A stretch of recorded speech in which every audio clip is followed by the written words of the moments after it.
Bom, vou seguir aqui, né?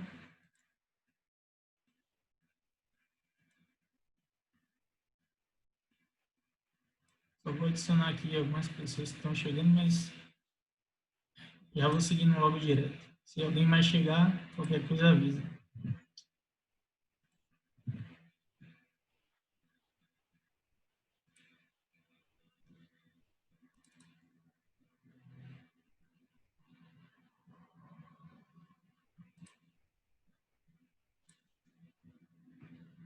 Pronto.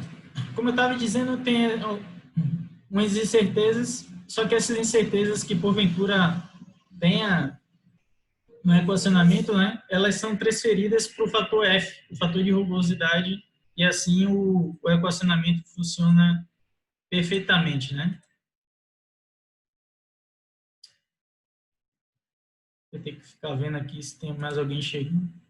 Deixa eu diminuir aqui.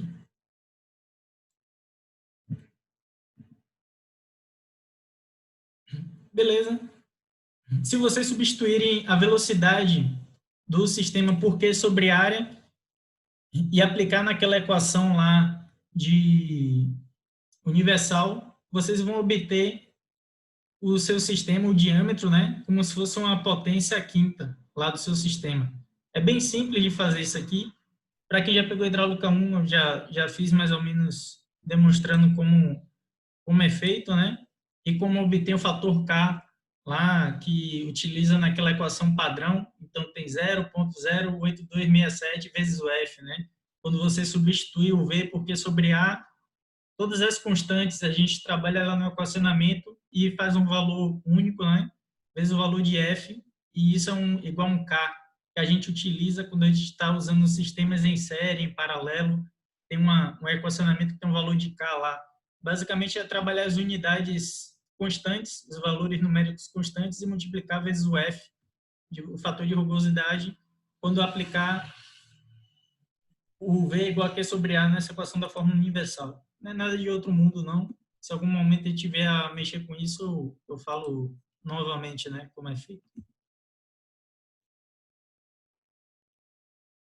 Bom, ele fala aí que essas possíveis incertezas que tem não implicam em problemas sobre o equacionamento aqui, não implicam em problemas sobre o equacionamento, e ela normalmente é a mais adotada, né? Porque ela pode ser adotada para qualquer tipo de fluido, essa equação universal.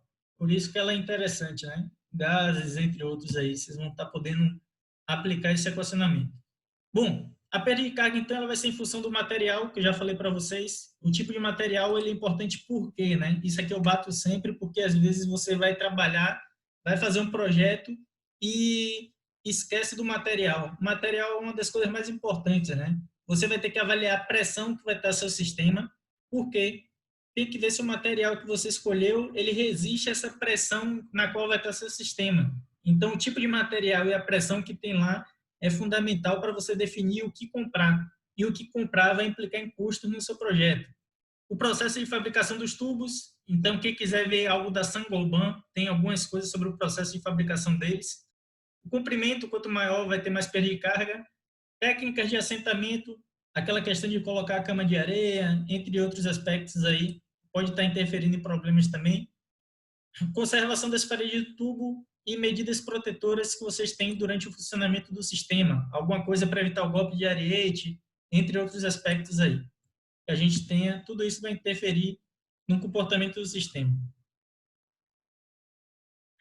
Uma canalização em ferro fundido nova oferece menor resistência do que quando usados. O que é que isso quer dizer, né? À medida que sua tubulação envelhece, em ferro fundido, antigamente, você tinha uns tubérculos sendo formados na tubulação. Esse tubérculo, vamos dizer que sua tubulação tem esse diâmetro, e ele começava a gerar algumas protuberâncias que elas iam obstruindo sua tubulação. O diâmetro que antes era esse, ele passa a ser menor, sabe? Porque ele começa a ocupar a seção. E se você estiver transportando a mesma quantidade de água com esse sistema com diâmetro menor, né, você vai estar gerando mais perda de carga. Então, à medida que sua tubulação envelhece, você vai estar propondo mais perda de carga ao seu sistema. Hoje já tem um processo de fabricação melhor que evita um pouco a geração desses tubérculos, né? incrustações, entre outros problemas que a gente tem, e o problema é o mesmo. Você vai ter diminuição da seção. Aí vocês têm um exemplo. Você tem diminuição da seção de escoamento e para uma mesma vazão e uma seção menor, a gente, consequentemente, vai ter aumento de velocidade e esse aumento de velocidade com diâmetro menor, você vai ter uma elevação aí das perdas de carga do seu sistema.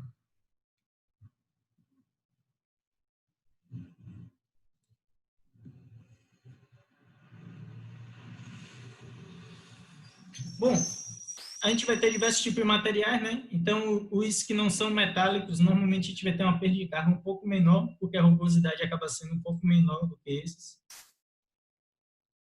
Normalmente vocês vão ter esses problemas aqui: diâmetro encontrar perda de carga linear. Perda de carga linear, quando ele chama de J, saiba que é a perda de carga distribuída dividido pelo comprimento da tubulação. Então, ele chama de perda de carga linear, ou muitas vezes vocês vão ver chamada de perda de carga unitária. Então, quando isso acontece, é porque você já está dividindo a perda de carga distribuída pelo comprimento da sua tubulação. Velocidade, vazão, entre outros, são dados que a gente vai querer obter dos sistemas aí. Tipicamente, a gente vai operar com esses dois equacionamentos, continuidade e resistência, ou perda de carga, dada pelaquela equação da perda de carga universal, ou Razio-Williams, entre outros. Isso aqui são tipos de problemas, tipicamente, que vocês vão encontrar no comportamento hidráulico de algumas tubulações. Vocês terem esses dados aí, D e perda de carga unitária, né, ou linear, D e Q, D e V, e como incógnita você vai ter velocidade e vazão, perda de carga unitária e velocidade, perda de carga unitária e vazão, diâmetro e velocidade, diâmetro e vazão, e diâmetro e perda de carga unitária. Por que isso aqui é importante? Porque depois eu vou passar uma tabela para vocês que tem para cada caso desses os procedimentos que você tem que fazer para resolver cada uma das situações. Então, uma das mais problemáticas que vocês venham a ter é quando vocês têm que propor um F, um fator de rugosidade inicial, e fazer ele interagir para chegar num valor aceitável, né? Ou quando você não tem velocidade e vazão do seu sistema, você não consegue operar pelo número de Reynolds e vocês têm que usar o diagrama de Rose ou outro tipo de formulação para resolver. Porque quando você não tem velocidade e vazão, você não consegue acessar lá aquele equacionamento de Reynolds, né? Porque é velocidade vezes diâmetro dividido por viscosidade cinemática. Então, quando você não tem essas informações que permitam entrar lá no equacionamento, você vai ter que modificar a leitura do exercício, né? E verificar como resolver.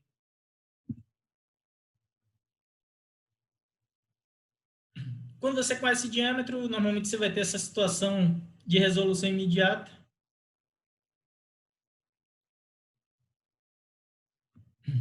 Esse outro aqui a gente vai ver quando estiver calculando redes, o quarto tipo, né? A gente vai ver quando estiver calculando rede de reabastecimento de água, vai cair muito nele. Esse caso 5 é aquela tentativa e erro que eu falei com vocês, que pode estar adotando um F lá e depois chegar a um fator comum que resolva o sistema de vocês. Depois a gente vai ver cada um deles aí. É bem simples. Quando fala assim, parece que é mais complicado do que efetivamente é. Esse exercício aqui, calcular a perda de carga com as seguintes características: tubo de 1.000 metros, velocidade de 2,5 metros por segundo, diâmetro de 100 milímetros, viscosidade cinemática ali, rugosidade absoluta de 0,002, né? Aí já começa a ter os exercícios mais interessantes aqui. Quem já pegou hidráulica 1, não se preocupe que não vai ter nenhum igual que vocês já pegaram em hidráulica 1. Vou só compartilhar aqui a tela.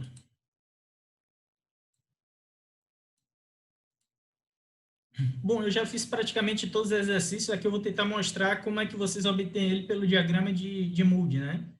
Então, a gente tem esse dado aqui, L igual a 1.000 metros, velocidade de 2,5, diâmetro de 100 milímetros, eu dividi por 1.000 e achei 0,1, viscosidade cinemática 3, 4, 5, 1, 2, 3, 4, 5, 1,01, né? Então, aquele 1,01 vezes 10 a menos 6 que eu falei, rugosidade 0,0002 em metros, né? Você poderia dizer que é 0,2 milímetro essa rugosidade, e ela é importante por quê? porque ela vocês vão adotar aqui, ó, para encontrar o valor desse eixo.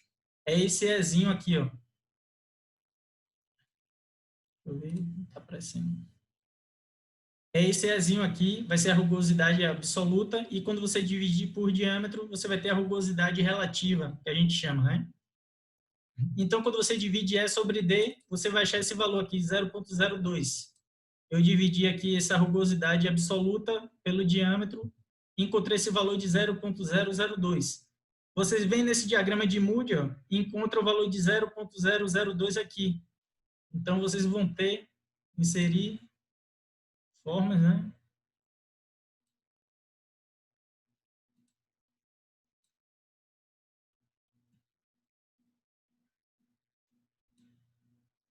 Então, você tem esse valor aqui de rugosidade relativa do seu sistema.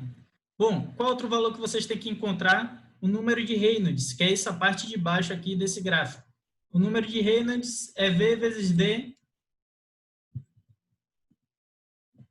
velocidade, que é 2,5, vezes o diâmetro, que é 0,1, dividido pela viscosidade cinemática, que é essa aqui, né? Quando você achou o número de Reynolds, deu aquele 247, nem tinha colocado ali, ó.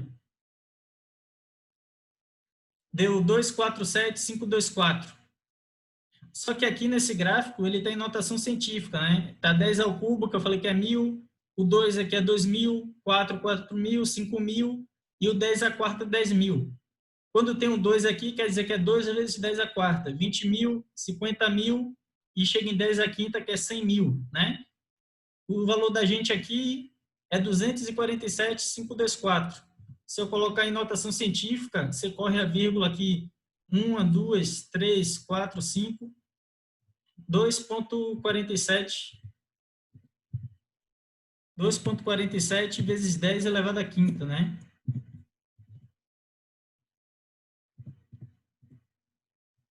2,47 vezes 10 elevado à quinta. Então, vocês encontram aqui onde é que fica esse 2,47. Tem 10 à quinta, quer dizer que ele está aqui logo após esse 2 aqui. A metade entre 2 e 5, que vocês têm aí, vocês vão ter um 3,5, seria a metade, né? Então, pelo olho, ficaria algo mais ou menos aqui, ó. Nesse ponto, você teria... Inserir, né? Formas... Cadê?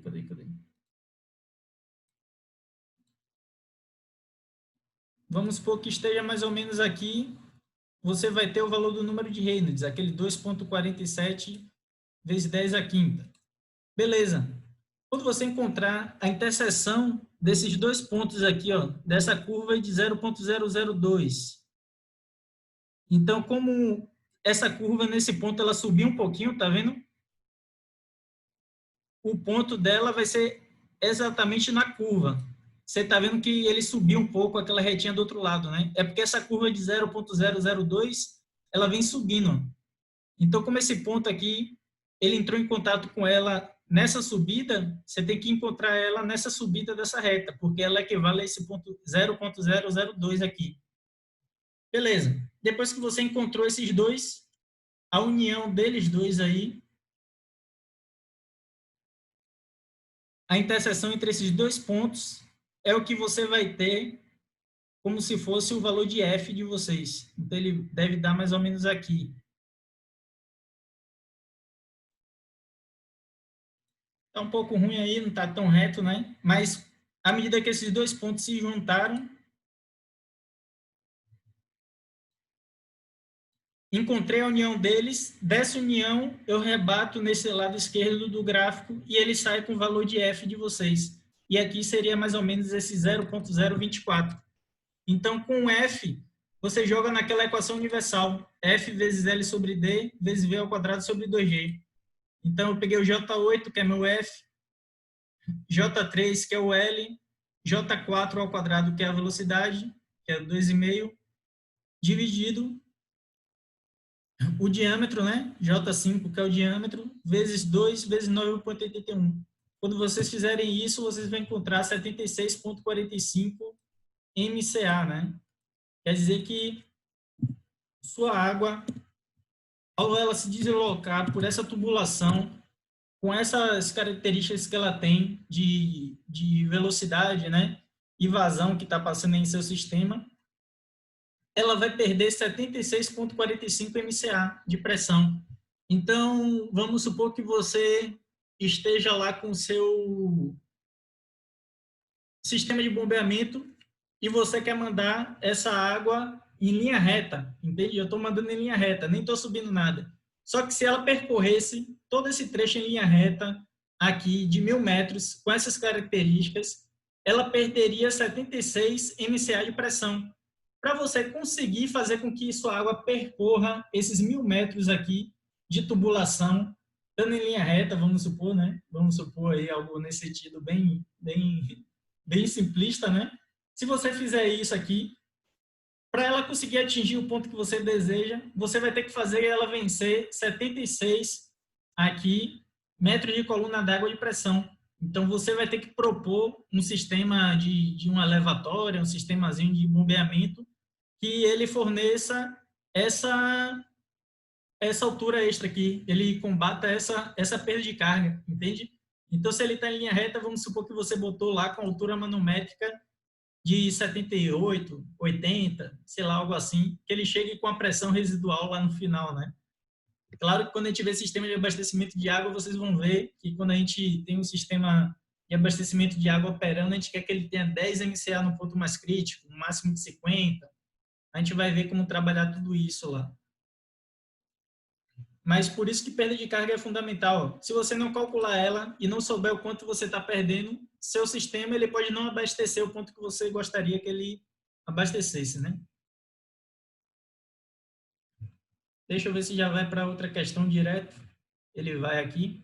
Então, dessa questão 3, ele pede aí para um escoamento com as características de ferro fundido, com 33 metros, vazão de 2,5 litros por segundo, diâmetro de 100 milímetros, viscosidade cinemática do fluido de 0,001, né?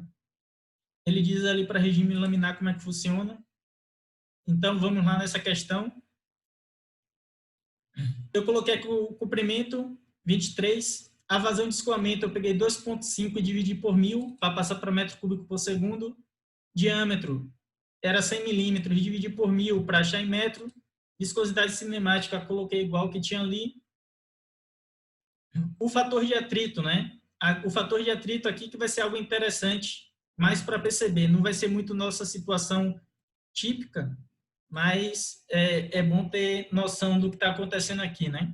Quando vocês calculam o número de Reynolds, que é velocidade vezes diâmetro dividido por viscosidade cinemática, você vai obter esse valor aqui de 318.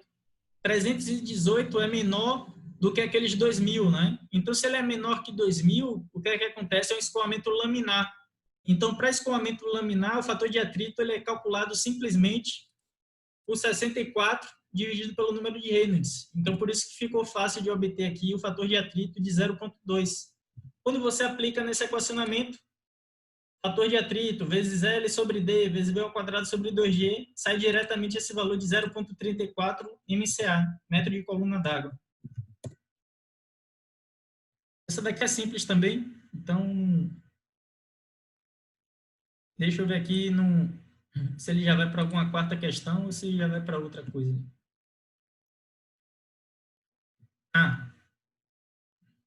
Vou mudar aqui para compartilhamento de tela. Isso aqui que é importante, que eu falei que ia mostrar para vocês, aqueles casos, né? Então, se cair em qualquer um desses casos, vocês consultem essa tabela aqui e verifiquem qual dado que eu tenho. Eu tenho o diâmetro e a vazão. Ora, se eu tenho diâmetro e a vazão, eu estou com a incógnita perda de carga e velocidade. Se eu tenho diâmetro e vazão, naturalmente você sai com a velocidade pela equação da continuidade. Então, quando você encontra a velocidade, você consegue jogar no número de Reynolds. Se você tem a rugosidade absoluta do tubo e o diâmetro, você cai naquela equação que a gente estava usando ali, F vezes L sobre D vezes V ao quadrado sobre 2G. Esse é um caso mais simples, né? Então, você tem lá diâmetro e vazão, simplesmente você resolve esse equacionamento aí. Aqui que cai numa questão um pouco mais complicada. Você tem o diâmetro e tem a perda de carga distribuída. Que situação seria essa quando você tem diâmetro e perda de carga distribuída? Deixa eu mudar aqui, né? Que situação seria essa 2, por exemplo? Você tem um reservatório e eu sei a cota de cada um deles aqui, eu sei a cota do nível d'água nesse ponto, sei a cota do nível d'água nesse ponto. Então, para quem pegou hidráulica 1, sabe lá que quando você tem um reservatório aqui, outro reservatório aqui embaixo, vamos dizer, e você sabe a cota desse e a cota desse ponto, a perda de carga distribuída é basicamente essa diferença de altura entre esse ponto e esse ponto, né? Então, essa diferença de altura entre esses dois aqui é a perda de carga distribuída nesse ponto. Por que isso? Porque daquela equação de Bernoulli lá, que é Z mais V1 ao quadrado sobre 2G, né? Mais P sobre gama é igual a Z2 mais P sobre gama mais V ao quadrado sobre 2G. Em reservatórios, as velocidades elas estão zeradas, né? Então elas vão se eliminar naquele ponto ali. Em reservatório, a pressão está sujeita à pressão atmosférica. Então os dois estão sujeitos à pressão atmosférica. No fim, só vai sobrar Z1 é igual a Z2 mais a perda de carga. Então, no fim, vai ficar perda de carga é igual a Z1 menos Z2, entende? Então, normalmente é uma situação que você vai cair, que você consegue obter o HF pela diferença de nível entre esses pontos aí que você tenha. E o diâmetro você vai ter, de algum jeito, algum dado da sua tubulação. Como você não tem velocidade de vazão, você não consegue aplicar direto naquela equação de Reynolds. Aí você vai usar o diagrama de Rose. Tem outro diagrama de Rose lá, que eu devo mostrar para vocês mais à frente. Basicamente, você vai cair no equacionamento como esse. Ó. Esse RE vezes raiz de F é como se fosse no diagrama de Moody, quando você tem o eixo de baixo, ele é um número de Reynolds, entenda esse RE vezes raiz de F como se fosse um valor constante do eixo, né? E ele é dado por esse equacionamento aí, 2 vezes G vezes HF vezes D ao cubo, vezes, dividido por L vezes viscosidade cinemática ao quadrado. Quando você aplica esse equacionamento, você vai encontrar esse valor RE vezes raiz de F. E isso é o valor do eixo de um ábaco. Nesse ábaco, você vai relacionar semelhante àquele diagrama de Moody, só que agora é inverso. Lá no diagrama de Moody, a gente divide E sobre D, né? Que a gente obtém aquela rugosidade relativa. Nesse caso, vocês têm que dividir o D sobre E. E você vai encontrar um valor na curva, num gráfico lá. Você vai ter esses dois valores. Quando você ligar esses dois valores, você vai encontrar o valor de F, pelo diagrama de Rose. E quando você joga F nesse equacionamento, é basicamente aquela equação universal, se vocês pararem para ver, só que ele isolou o V, entende? Então, como é a equação universal, HF é igual a F vezes L sobre D vezes V ao quadrado sobre 2G, né? Ele pegou o V e isolou. O V não estava no numerador do outro lado? O que foi que ele fez aqui? Ele tem como se fosse HF é igual a F vezes L sobre D vezes V ao quadrado sobre 2G. Então, o L e o F, que ele estava no numerador, passou dividindo o D ao quadrado, né? D ao quadrado sobre 2G. Ele tinha lá, não, o D não está ao quadrado, L sobre D vezes V ao quadrado sobre 2G. O D e o 2G que estavam no denominador, ele passou para o numerador da equação. E quando você tem V ao quadrado, para isolar, ele se torna a raiz do outro lado, né? Ou então V é igual a 1 meio, esse valor todo elevado a 1 dividido por 2. É a mesma coisa dessa raiz aí. No fim, basicamente, ele retrabalhou aquela equação universal e sai com esse valor aí da velocidade. É uma forma de fazer, né? Esse caso 3, vocês vão ter que achar o F de forma interativa. Você adota um valor inicial e vai recalculando tudo até que o valor não tenha mais modificação. Basicamente, é a situação do caso 3 e do caso 4. O caso 5, a gente vai ver um pouco quando cair lá em redes, né? Depois a gente vai ver lá, só que ele recai lá num problema do tipo 1, que é o mais fácil de fazer. Depois a gente vai ver como resolver cada um deles aí, quando pegar a rede de abastecimento de água.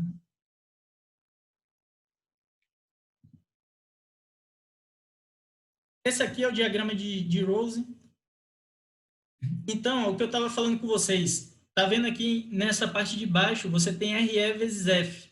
Então, esse valor que você tem, 10 ao quadrado, 2, 4, 6, o que você encontrar aqui ao aplicar D elevado a 3 meios, dividido por viscosidade cinemática ali, vezes raiz de 2G, perda de carga distribuída, né, dividido por L, você vai encontrar um valor constante e esse valor vai ser o valor desse eixo aqui, ó. Então, é semelhante ao que a gente viu lá ao aplicar o diagrama de Moody. Você vai encontrar um valor aqui. Quando você rebate o valor que você encontrou nesse eixo com o valor de D dividido por E, então, quando você dividir D sobre E, você tem uma dessas curvas aí, ó, que tem lá, ali na parte superior, cadê? Tem D dividido por K é igual a 20, tá vendo? Lá na parte de cima tem D dividido por K é igual a 20. Esse K, na real, é como se fosse o E, aquela nossa rugosidade absoluta. Só muda um pouco a letra, mas está te dizendo a mesma coisa. Quando você divide D por E ou D por K, que seja, como ele está nomeado, você vai encontrar uma dessas curvas aí, ó, 40, 100, 200, 400, 1000, ou um valor intermediário entre elas. Se for um valor intermediário, você vai ver que está mais próximo de quem? Eu achei 500, por exemplo. O 500 está mais próximo do 400, né? Então, você vai adotar um valor ali próximo daquele 400 ali, ó. Você faria uma interpolaçãozinha, né, para encontrar onde ficaria mais ou menos essa curva, mas pelo olho ali você verifica mais ou menos em que ponto estaria. Quando você rebater o valor dessa curva com o valor que você encontrou no eixo de baixo e levar para a direita, você encontra o valor de F, que é aquele que você vai aplicar para encontrar a velocidade ali naquele equacionamento. Não tem muita dificuldade não, às vezes parece que é mais difícil do que é, mas é bem simples.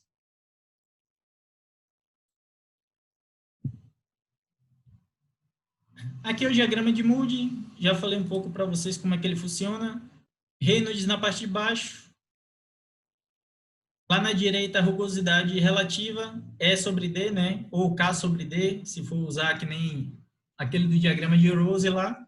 Quando encontra a união dos dois, você rebate na esquerda e encontra o F. Você vê que é um pouco diferente, né? O outro você rebate na direita para achar o F, e daqui você rebate na esquerda para achar o valor de F.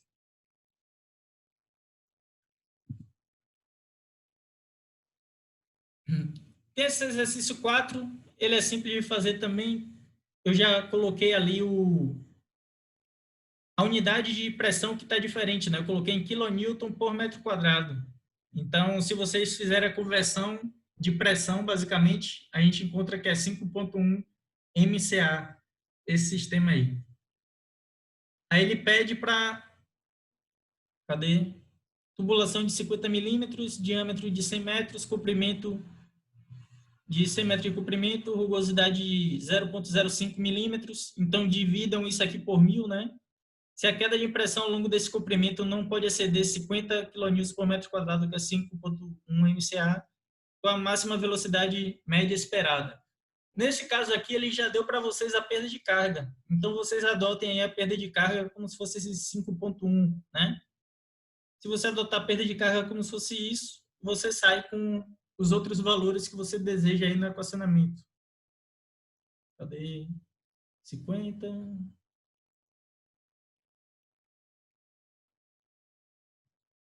isso aqui não é difícil de fazer, não. Só que eu também não estou lembrando agora como é que faz, né? Essa daí eu não lembro de ter feito. Mas depois qualquer coisa eu faço para vocês e digo como é que ela é feita aqui. Verificar direito ali como é. Esse 5 eu fiz, eu acho, mas parece simples também. Eu acho que eu vou adiantar a aula ali. Ele pede a perda de carga equivalente e a carga de pressão disponível em A. Cadê? Uma tubulação de 100 milímetros, aço soldado, então ele dá rugosidade absoluta, ele dá vazão, você tem um diâmetro, você sai com a velocidade.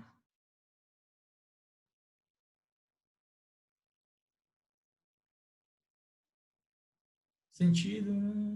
Essa daqui sai pelo aqueles métodos simples que a gente já viu lá. Vocês vão encontrar o número de Reynolds, sai com o valor de F, obtém a perda de carga e é tranquila de fazer, não tem muita dificuldade não. Se alguém não conseguir, manda um WhatsApp aí, fala alguma coisa lá no fórum que eu mando a resposta dela, né? tentar adiantar a aula aqui para não perder mais tempo com isso.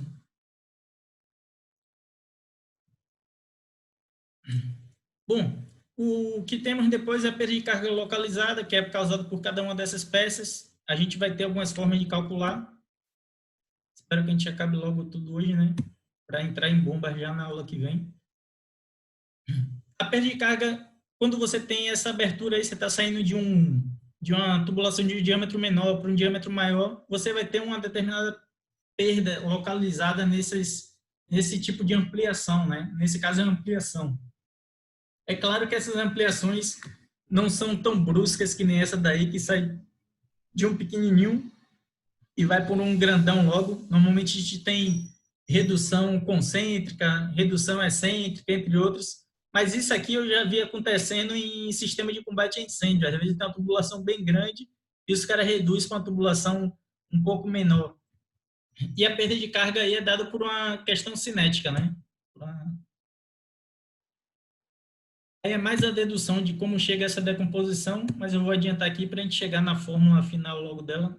A gente vê isso em hidráulica 1, né?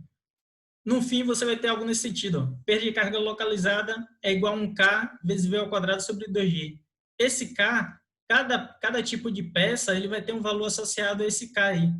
Então, você vai ter valores tabelados que eles vão te dizer, ó, uma curva, o valor de K é X, né? Um T com abertura para os dois lados, ele tem um determinado valor de K. Um T com abertura para um lado só, ele vai ter outro valor de K.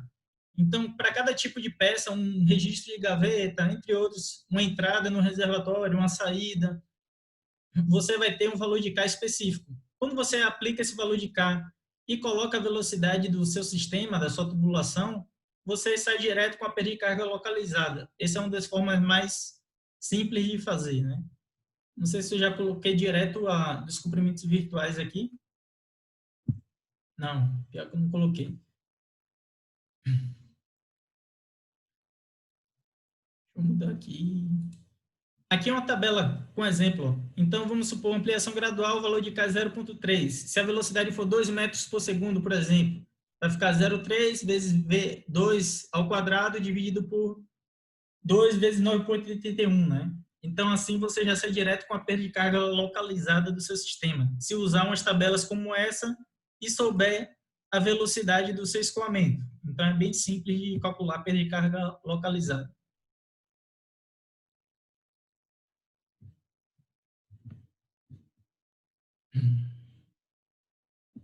Bom, vocês têm diversos tipos de gestão do seu sistema. Foi o que eu falei daquelas reduções lá. Ó, e, e como você tem configuração, cada um deles vai causar uma perda de carga diferente, né? Então, para cada uma dessas, teria um K um pouco diferente.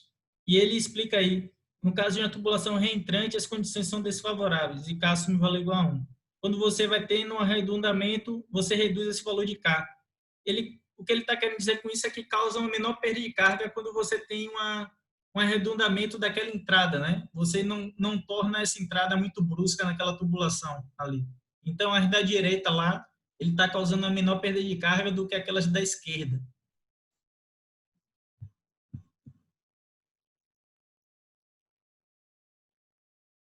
Isso aqui é algo importante, porque ninguém vai dizer para vocês que é para colocar que seu reservatório tem uma entrada, que seu reservatório tem uma saída. Isso, quando você estiver dimensionando o seu sistema, você vai ter que saber, né?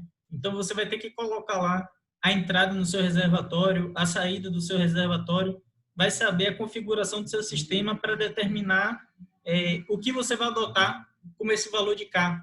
E essas características elas vão interferir na altura manométrica que você vai ter na sua bomba, né? Então, tem que calcular certinho e propor certinho essas coisas para você não subdimensionar a sua bomba lá, não colocar ela com a característica inferior que deveria. Claro que a gente ainda dá umas margens de segurança, né? Bom, tem curvas, entre outras características que a gente vai ter no sistema. Cada uma delas aí vai ter um valor específico desse K aí. Válvulas, a gente tem diversos tipos de válvulas. A gente vai entrar em algum momento em acessórios de tubulações e fala um pouquinho melhor sobre cada uma dessas válvulas aí.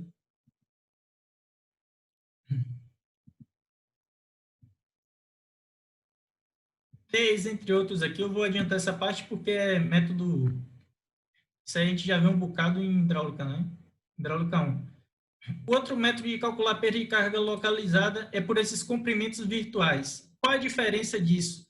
Eles experimentalmente, eles encontraram lá, aplicando aqueles valores de K, vamos dizer, né? E jogando naquela equação de perda de carga, qual o valor do comprimento que teria a tubulação, que ele lhe daria a mesma perda de carga se você adotasse aquele valor de K. Então, por que isso? Porque facilita, às vezes, no cálculo, a gente ter um comprimento virtual e já insere ele automaticamente na fórmula. Ao invés de a gente calcular separadamente, a gente calcular perda de carga distribuída, HF é igual a F vezes L sobre D vezes V ao quadrado sobre 2G. Coloca o comprimento da tubulação lá e calcula a perda de carga naquele sistema. Aí a gente sai com a perda de carga distribuída. Depois a gente calcula a perda de carga localizada pela aquele HF log, que é igual a somatório de K vezes V ao quadrado sobre 2G. E depois somar esses dois para encontrar a perda de carga total. Então, qual é a desse comprimento virtual aqui? A gente obtém um comprimento de tubulação que representaria a mesma perda de carga causada por essa peça, e a gente soma com o comprimento que a gente já tem da tubulação, entende? Então, vamos supor que sua tubulação ela tem 20 metros, e você encontrou um comprimento virtual de 10 metros. Você já joga direto 20 mais 10, 30. Você joga esses 30 lá na equação geral que você tem, e isso já lhe dá a perda de carga total do seu sistema. Não precisa ficar calculando separadamente, né? Você já consegue inserir esse L diretamente lá no equacionamento. Se você tem ele, né, através de algum equacionamento. E tem algumas tabelas que ele relacionam, vamos dizer, o tipo de peça que você tem com esse comprimento virtual equivalente, em função do diâmetro. Então, normalmente, você multiplica um valor constante vezes o diâmetro da sua peça para o determinado tipo de peça que você está adotando, uma curva, um T, uma entrada, entre outros aí.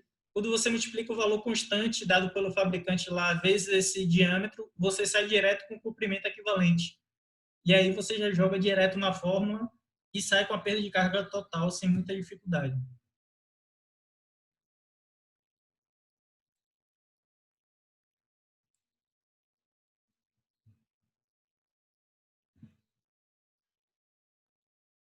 Bom, aí como eu disse, ele consiste em adicionar essa extensão da tubulação para simples efeito de cálculo. Então, ele sai daquela própria equação, como eu tinha dito para vocês. Ó. Você obtém lá uma perda de carga causada por uma determinada peça, faz essa substituição aí, L é igual a K vezes D dividido pelo aquele fator de rugosidade, e no fim ele obtém, para determinados tipos de peças, que é esse caso que está aí na tela, você tem comprimentos equivalentes à perda de carga localizada. O que é que ele está dizendo aí, né? Expressos em metros de canalização retilínea. Para aquela curva com determinado diâmetro, você vai ter lá 0,3 metros, né? Equivale a 0,3 metros, vamos dizer, de 13 milímetros. Para de 50 milímetros, você vai ter que equivale a 1,1 metro, né? 50 milímetros ali, aquela peça lá, cotovelo de 90 graus, algo nesse sentido, ela equivale a 1,1 metro de tubulação. Então, ela causaria a mesma perda de carga de 1,1 metro linear de tubulação. Então, vamos supor que você tem uma tubulação de 20 metros de comprimento e você tem esse cotovelo aí, ó, de 90, se eu não me engano, de 50 milímetros.